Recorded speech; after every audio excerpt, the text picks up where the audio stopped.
নেশা যদি করতেই হয় তাহলে ভালো নেশা করা দরকার। যে নেশা কাউকে সুপরিচিত দেবে, অর্থ উপার্জনের রাস্তা করে দেবে, সুখ্যাতি দেবে, সুনাম দেবে, অথবা জীবনচর্চার কাজে লাগাবে।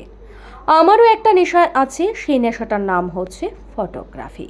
বর্তমানে যুব সমাজ নেশায় যেভাবে আসক্ত হয়ে পড়েছে, তার থেকে যুব সমাজকে মুক্ত করার জন্য এ বার্তা দিলেন গন্ডাছড়া সরকারি মহাবিদ্যালয়ের প্রিন্সিপাল শ্রীমন্ত রায়। জানা গিয়েছে, প্রিন্সিপাল শ্রীমন্তবাবু গন্ডাছড়া এলাকার রমেশ কবিরাজপাড়া এবং পাড়ার মানুষজন এবারের বন্যায় বিধ্বস্ত হয়েছে, হারিয়েছে অর্থ সম্পদ। স্কুল কলেজের ছাত্রছাত্রীদের পড়ার বই থেকে শুরু করে শিক্ষা সামগ্রী সব নষ্ট হয়ে গেছে। কৃষিক্ষেত্রে কৃষকরাও ক্ষতিগ্রস্ত হয়েছে।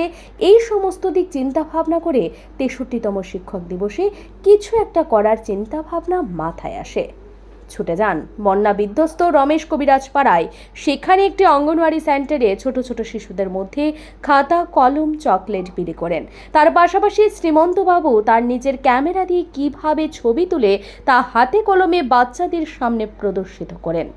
তারপরেই সাংবাদিকদের সামনে প্রতিক্রিয়া ব্যক্ত করতে গিয়ে শ্রীমন্তবাবু এই কথাগুলো বলেন, রাজ্যের যুব সমাজ যেভাবে প্রতিনিয়ত আজে বাজে নেশা করে খারাপ কাজে লিপ্ত হচ্ছে, তার থেকে কিছুটা হলেও রক্ষা পেতে পারে যদি কেউ ফটোগ্রাফি শিখে কিংবা নেশাই হিসেবে ফটোগ্রাফিকে রেখে কাজ করে যায়। তাহলে নিজের যেমন সুনাম, সুখ্যাতি এবং সুপরিচিতি মিলবে, সাথে সাথে অর্থ উপার্জনের বিষয়টাও ফুটে উঠবে, অর্থাৎ আর্থিক স্বাচ্ছন্দ্যতা ফিরে আসবে। তাই তিনি শিক্ষক দিবসে সমস্ত যুব সম্প্রদায়কে আহ্বান জানান, নেশা যদি করতে হয় তাহলে এমন নেশাই করা দরকার যেখান থেকে নিজের সম্মান বাড়বে এবং আর্থিক সচ্ছলতাও আসবে। Bureau report, digital Tripura. সাম্প্রতিক বন্যায় ত্রিপুরার বহু জায়গায় ক্ষতিগ্রস্ত হয়েছে, সেটা আমরা সবাই জানি। বন্যা ছাড়াও এই বন্যার কবল থেকে মুক্তি পায়নি। সে কথা শুনে শিক্ষক দিবস উপলক্ষে রমেশ কবিরাজপাড়ায় গেছিলাম।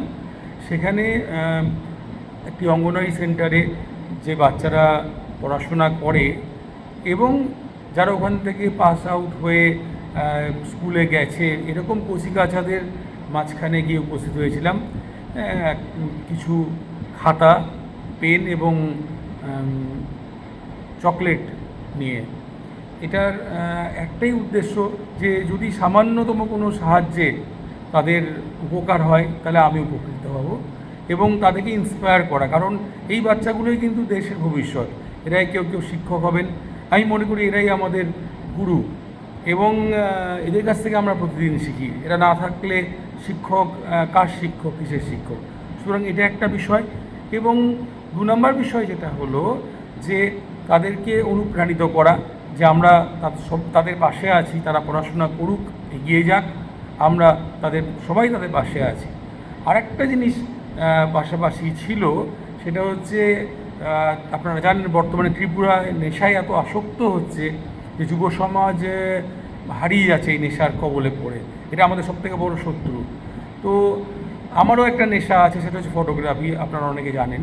এবং আমি তাদেরকে এটা বোঝাবার চেষ্টা করি যে যদি কোনো নেশা করতে হয় তাহলে এমন কোনো ভালো নেশা করো যেটা তোমাকে একটা সুপরিচিতি দেবে, সুখ্যাতি দেবে, সুনাম দেবে, অথবা তোমার জীবনচর্যার কাজে লাগবে বা তোমার অর্থ উপার্জনের কাজে লাগবে।